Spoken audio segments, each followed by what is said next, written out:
Hello and welcome, y'all. You're listening to Southern Reverend, a podcast from a pastor in Georgia about the Christian faith, work in ministry, and life in the South. I'm your host, Joel Mooneyhan, the pastor of community and spiritual formation at Atlanta Christian Church in Atlanta, Georgia.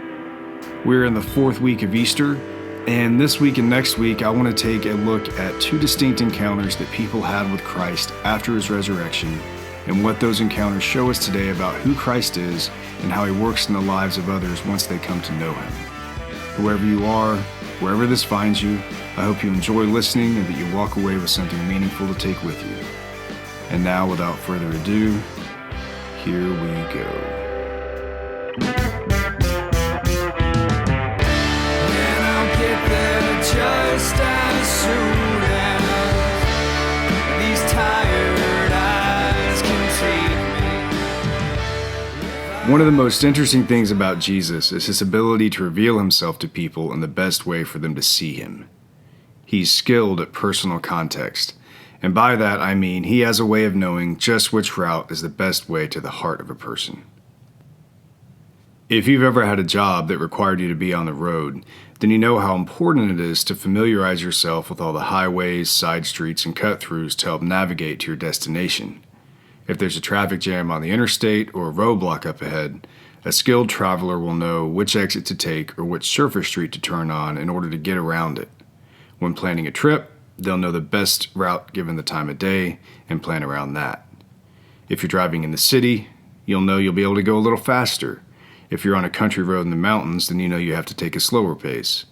But you know by looking at the map and seeing the kind of road ahead, how you're going to have to drive to get where you're going. In the same way, Jesus knows the road to each of us, and he makes the trip accordingly. For some people, they find that Jesus comes out of nowhere, fast and strong and unmistakable. They encounter Jesus in a flash of light. It's Jesus on a highway in a fast car, blowing right past us and then cutting us off. Others may find that Jesus seemed to have taken a slower pace. Things are moving along like normal, and then gradually they realize that Jesus is before them and has actually been there all along. This is Jesus on a country road, when you zone out for a while and then you look up in the rearview mirror and think, how long has that car been there?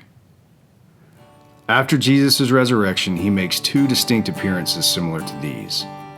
In one instance, he comes screaming out of nowhere and disrupts everything. And in another, he walks beside people for an entire day before they realize who he is. In both cases, no matter how Jesus shows up, no one walks away from the encounter unchanged. Here's one of those stories.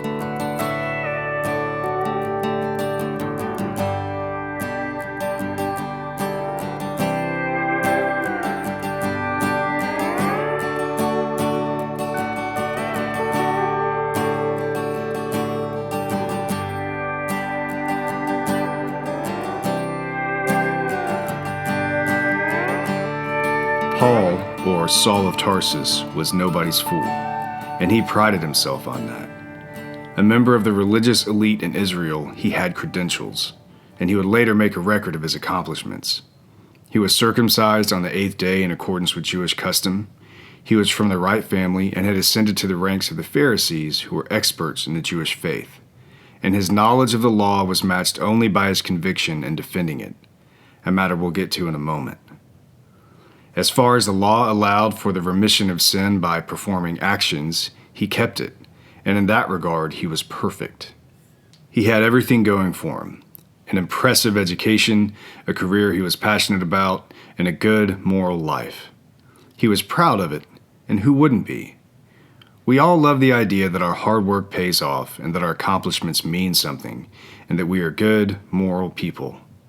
Our society is built on that kind of gritty, hard-working ethic, and we don't take too kindly to having someone or something interrupt that.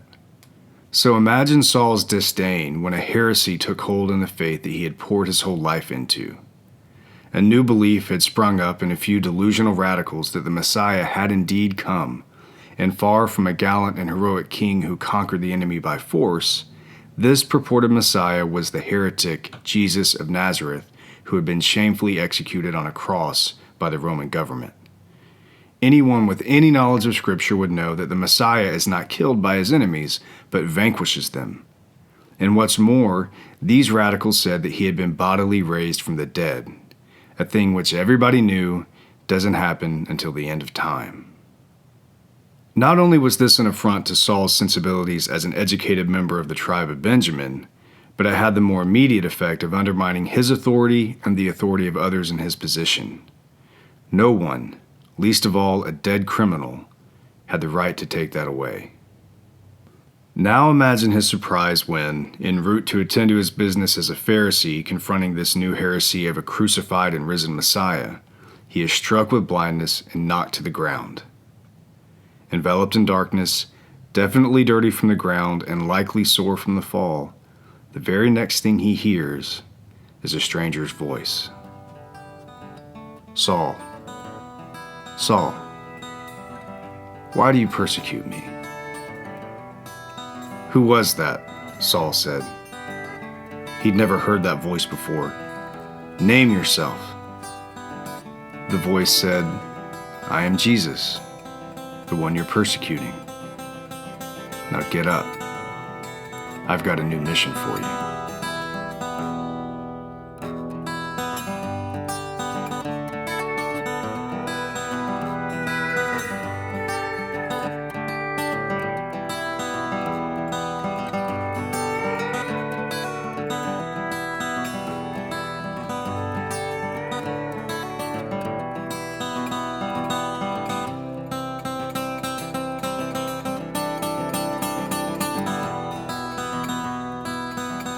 Now, Saul had a reputation among the followers of Jesus.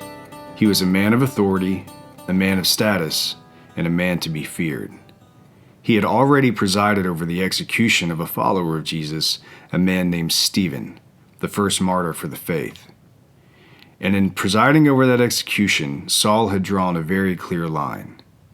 Followers of Jesus were not to be tolerated, even if it meant violence and murder. Once that line was drawn, it kicked off a new wave of violence to follow. Believers scattered and ran for their lives, all except the few who had claimed to have encountered the risen Jesus themselves. Saul presided over a rampant and deliberate persecution of the followers of Jesus, dragging people from their homes and putting them in prison for their heresy. He was clearly not a man to be trifled with, and his influence was hard to escape and even harder to mitigate. So imagine the surprise of a man named Ananias, who was told in a vision to go seek out Saul and teach him about Jesus. And imagine the skepticism of other believers of Jesus when Saul all of a sudden begins proclaiming his new allegiance to the risen Christ. Surely this is a trick, they must have thought. He's spying on us. He'll turn us over to prison or have us killed. This isn't the Lord's man, that's impossible. This man who had our friend killed, who's coming to our homes and rounding us up, is not someone Jesus would use. And Ananias even says as much to the Lord in his vision. "I can't go to Saul. I've heard of him, and you've heard of him. He's dangerous to us, he hates you, and he won't listen to me." But the Lord says, "You let me worry about Saul. I'll show him what he needs to do, but I need you to go help acquaint him with me."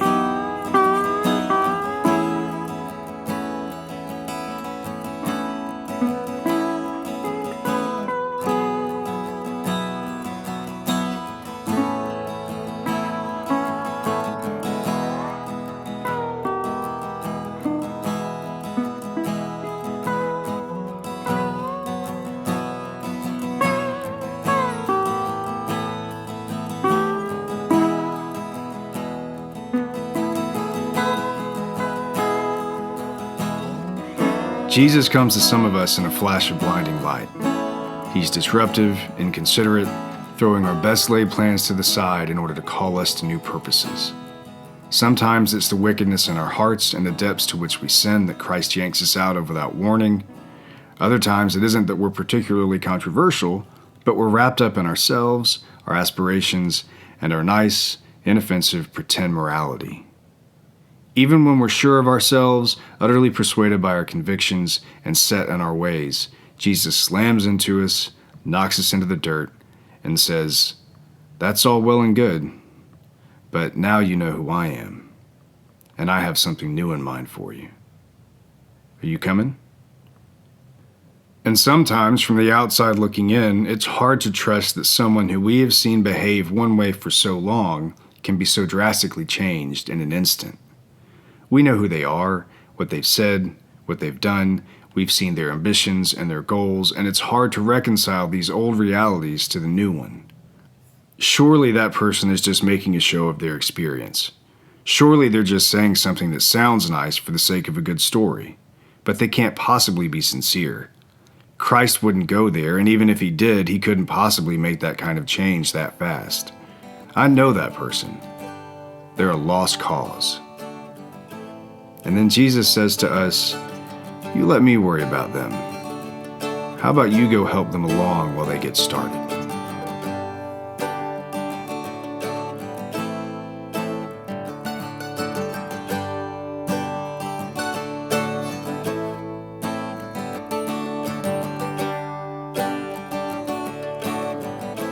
Ananias indeed goes on to meet Saul and help instruct him in the life and teachings of Jesus.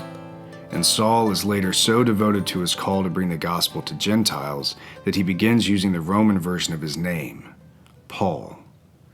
This all the better to relate to those he encounters for the sake of the gospel.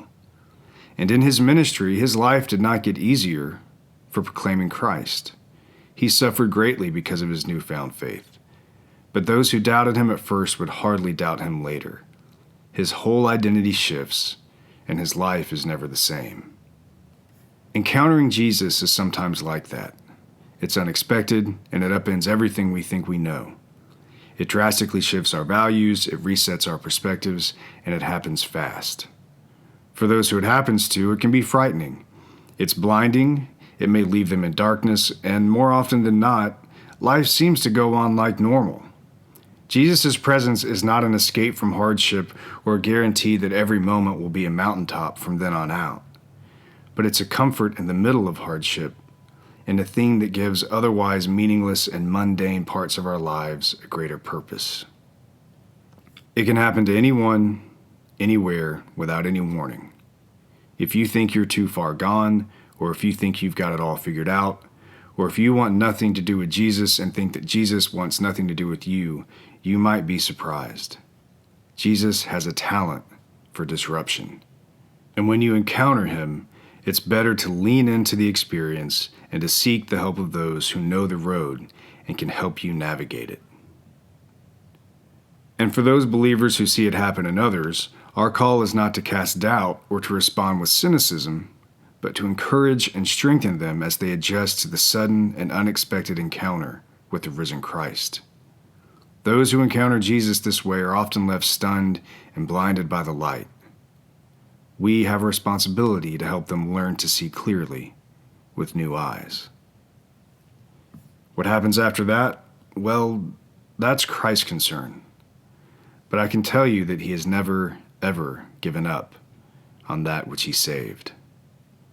Easter is the proof of that. Easter is the proof that the risen Christ is powerful enough to turn even the most committed enemy into a devoted friend. And his desire is to mend the wounds not just between us and him, but between us and each other. And in doing so, grace and mercy will spread, love will abound, and people will know who Christ really is. That, my friends, is redemption. That is good news.